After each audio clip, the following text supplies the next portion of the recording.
Ya, oke guys ya, baik lagi sama gua karena data gak bisa bohong ya. Oke, hari ini Senin 5 September 2022 ya.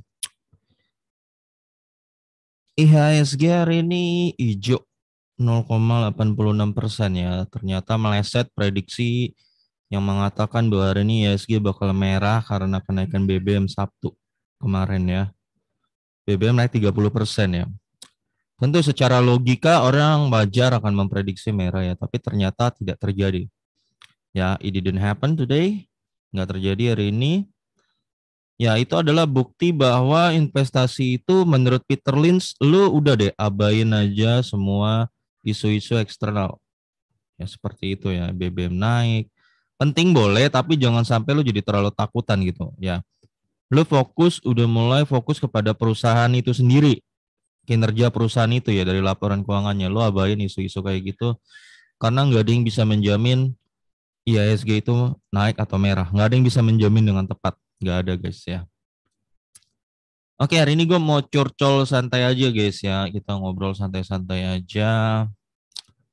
Hari ini topik yang gue bahas tuh ya gimana caranya lolos dari dividen trap ya. Maksudnya gimana caranya kita ngambil dividen tapi kita tahu bahwa harganya itu nanti bakal balik dengan cepat gitu loh.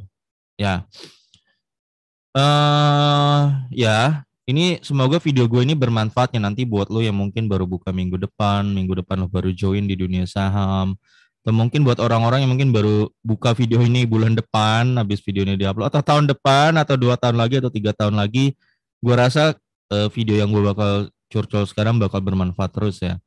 Kalau ditonton terus untuk kedepannya ya, buat jadi case, buat jadi pembelajaran bareng gitu ya. Karena ini istilah kata kisah nyata. Ya, kalau lo ikutin Jindan tuh si Dukun itu istilah kata ya. Karena dia udah nge-rap lo ya sama si Dennis Cariesta tuh. Keren lagunya. Oke, curcol santai aja ya. Jadi nggak usah tegang-tegang. Oke, gue akan ambil kasus dua itu adalah ABMM dan PANS ya. PAN. Jadi ini buat lo nanti pembelajaran ke depan gitu loh. Misalnya, wah emiten yang lo pegang mau bagi dividen nih. Nah, lu mau mau hold terima dividennya atau lo mau jual di hari kumdet. Dua-duanya nggak salah sih, cuma video ini spesial gue bikin buat lo yang memang pengen tahu kalau gue misalnya ambil dividen berapa lama kira-kira balik ya. Ya kayak gitu kira-kira. Oke. Yang pertama ABMM ya. Gue ambil contoh kasus nih. Sekarang hari ini ABMM Senin 5 September 2022 tembus ke 3.500 ya. Ini harga tinggi banget. Jadi kan dari IPO kan 3.800 ini udah hampir deketin harga IPO dia nih. Ya. Oke, jadi waktu itu guys, dia bagi dividen tuh di 20 Mei ya guys. 21 Mei kemarin 2022 dia bagi dividen nih dan saat itu dia 20 Mei ya, sorry, dia tembus di harga 3.280 ya guys. Ini harga tertingginya. Setelah itu ARB wajar. ARB karena waktu itu dia kalau nggak salah baginya lumayan gede, 8% deh. Tembus deh yieldnya 8%, 78% gitu ya. Gede ARB. Nah, waktu itu juga ada entah siapa investor gaib ya, gue nggak tahu siapa yang menjual juga 2 hari beruntun ARB. Ya, jadi dia roboh.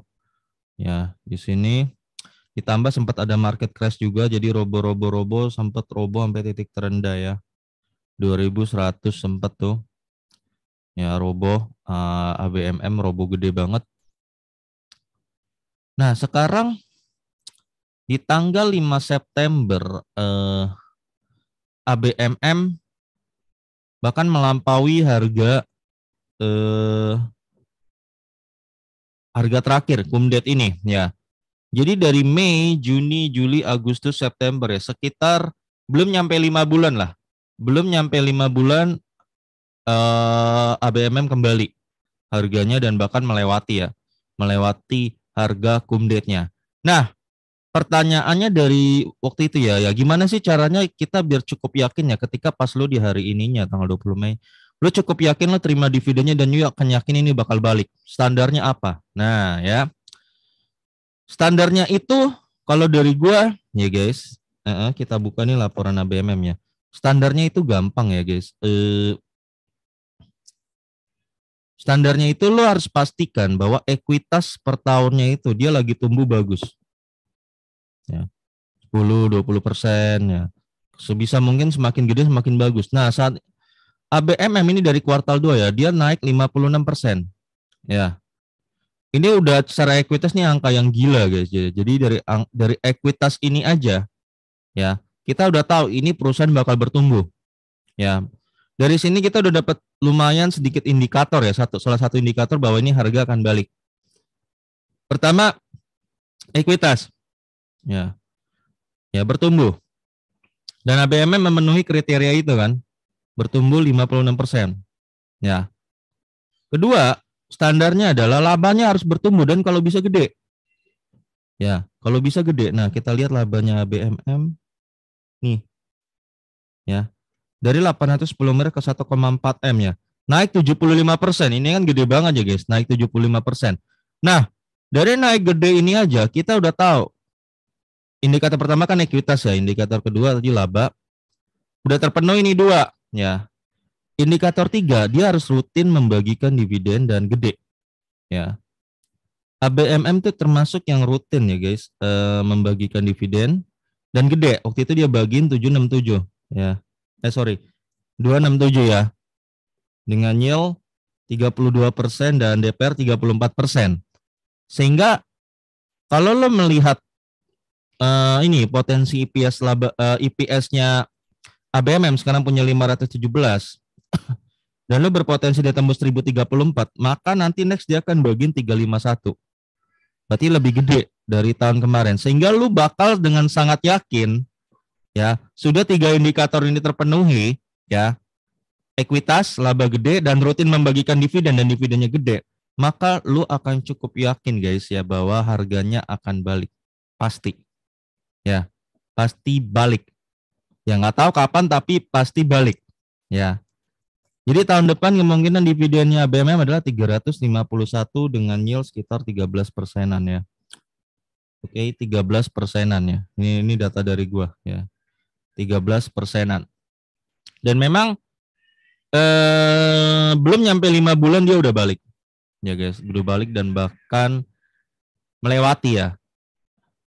Di saham ya guys, gue perhatikan saham kan memang banyak ketidakpastian ya guys. Tapi ada satu yang pasti guys, ada satu yang pasti dan ini pasti banget.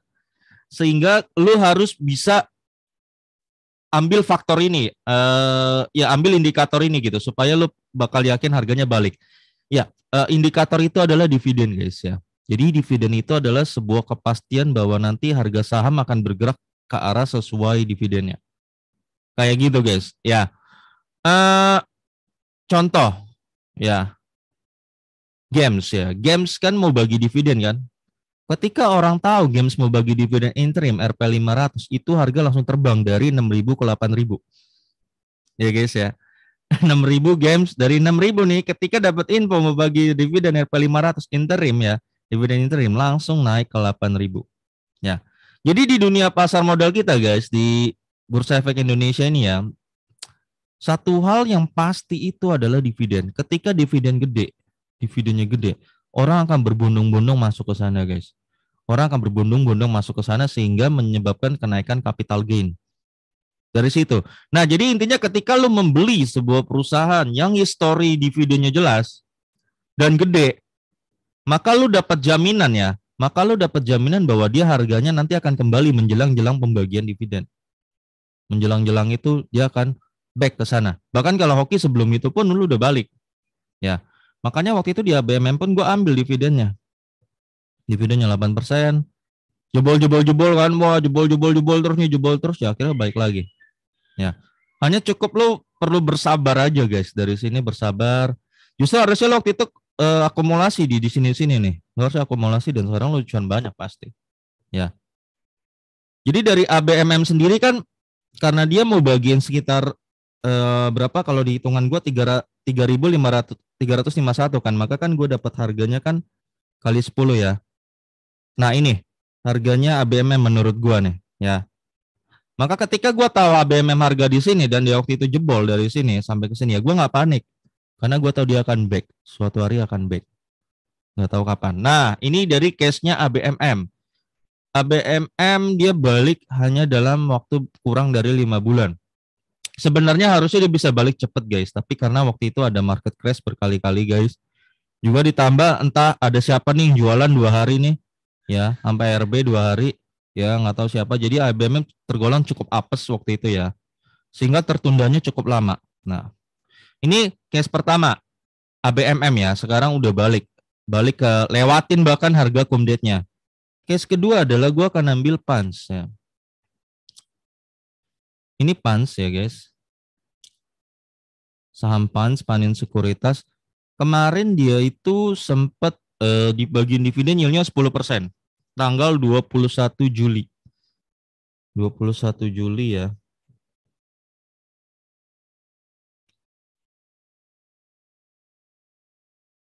Sayangnya ini yang bulan Juli lagi error Google-nya ya, nggak nongol nih yang bulan Juli nih. Intinya 21 Juli guys. 21 Juli PANS ini bagian dividen itu yieldnya 10%-an.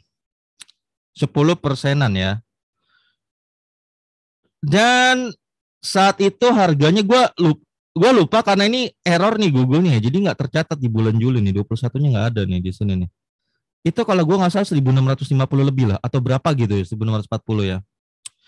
Dan ternyata PANS itu balik sebentaran, ya anggaplah kita sebenarnya dari kemarin sih udah balik ya, anggaplah oke 5 September lah. Juli, Agustus, September ya. Jadi nggak nyampe 2 bulan, PANS ini balik guys. Ke harga kumdate-nya bahkan melampaui ya, kemarin sempat tembus 1.700. Jadi PANS ini nggak nyampe 2 bulan balik ke harga kumdate-nya. Dan gue juga ngambil dividennya saat itu dan gue cukup yakin itu bakal balik harganya. Kenapa ya? Indikatornya seperti tadi guys. Ya kita lihat ya laporan keuangan PANS ya. Indikatornya kita itu ada.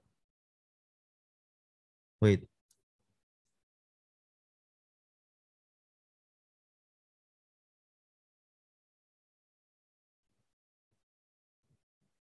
Nah ini. Ya indikatornya seperti yang tadi gue sebut. Yang pertama, ekuitas harus naik. Ya, gede. Nah ini ekuitasnya PANS. 1,3 triliun ke 1,5. Naik 11%. Lumayan gede ya. Berarti terpenuhi. Ya, terpenuhi. Indikator kedua, labanya harus gede naiknya per tahunnya. Laba. Dari 17 miliar naik ke 129 miliar. Naik 646%.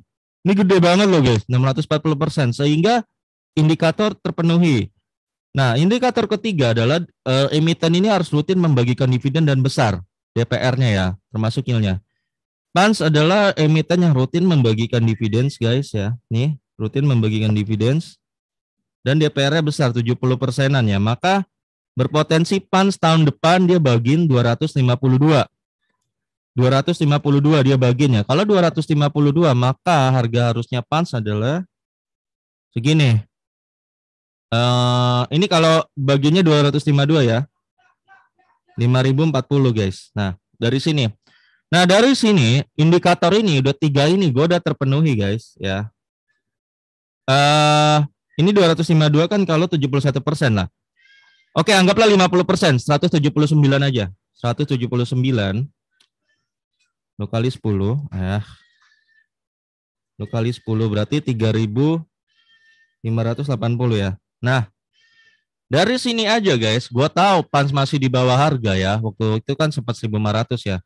1.400, 1.500 lah. Maka gue tahu PANS itu akan balik harganya. Dari 3 indikator ini ya. Gue tahu PANS akan balik dan ketika dia balik, maksudnya gue tahu PANS akan balik, itu cukup yakin kita loh. Jadi kita nggak takut ambil dividen yang yieldnya 10%. Nggak takut. Waktu itu PANS yieldnya 10% ya. Dan memang terbukti kan guys ya, sekarang nggak nyampe 2 bulan PANS udah balik harga. Ya, Pans udah balik arah. Jadi enak tuh guys. Jadi lu udah dapat 10% kemarin, sekarang Pans udah lewatin harga kumdetnya. Kemarin sempat tembus 1.700 ya. Dan kemungkinan ini Pans masih arah naik sih gue lihat sih. Ya dari potensi labanya dilihat. Nah, jadi kayak gitu guys. Memang nggak salah sih kalau lu mau ngambil, ada orang-orang kan yang jual di harga pasti kumdet ya. Dia nggak ngambil dividen, dia jual di kumdet karena dia beranggapan bahwa abis kumdet tuh susah balik harganya, bahkan cenderung bisa roboh ya. Nggak salah juga kalau lu mau ambil taktik kayak begitu, itu juga nggak salah. Cuman gue sedikit kasih lu sudut pandang lain ya, sudut pandang yang lain biar kita sama-sama bisa menganalisa barangnya. Bahwa ternyata kalau lu asal analisa lu bener dan lu cukup yakin dengan prospek perusahaannya, bisnisnya, itu bakal balik kok ke kumdet dengan waktu cepat. Ya, bakal balik dengan waktu cepat sehingga keuntungan lu bisa double guys. Keuntungan lo bisa double. Lo dividennya dapat, capital gain-nya juga dapat gitu loh ya. Capital gain-nya juga dapat. Nah, jadi gua rasa sampai sini aja guys curcol gua ya guys. Semoga curcol gue itu bermanfaat aja ya buat lo, biar lo semakin cuan aja gitu loh. Ya berbagi-bagi aja kayak gitu kan. Gue sendiri senang pribadi ya ngelihat Pans ini balik belum sampai 2 bulan. Terus BMM loh yang nggak udah ambil dapat dividen, ke capital gain sekarang lewatin kumdetnya. Ini pesta batu bara sendiri ya, menurut gua pribadi itu baru dimulai guys ya. Makanya lo lihat ya dividen batu bara pada naik gede-gede semua kan, karena mereka ngincer dividen interim semua. Nah itu yang gue bilang guys ya, dividen lo suka atau nggak suka deh, satu hal yang pasti dunia sama adalah ketika ada perusahaan dengan dividen yang gede, itu orang berbondong-bondong rebutan masuk sana, capital gainnya jadi naik. Suka atau nggak suka. Sehingga kalau lu beli perusahaan yang dividennya jelas, ya yield-nya juga jelas, gede-gede ya, itu dengan sendirinya nanti dia akan balik ke harganya. Kayak gitu guys. Oke guys, sampai di sini aja guys. Sampai ketemu lagi di video gue berikutnya, karena data nggak bisa bohong ya.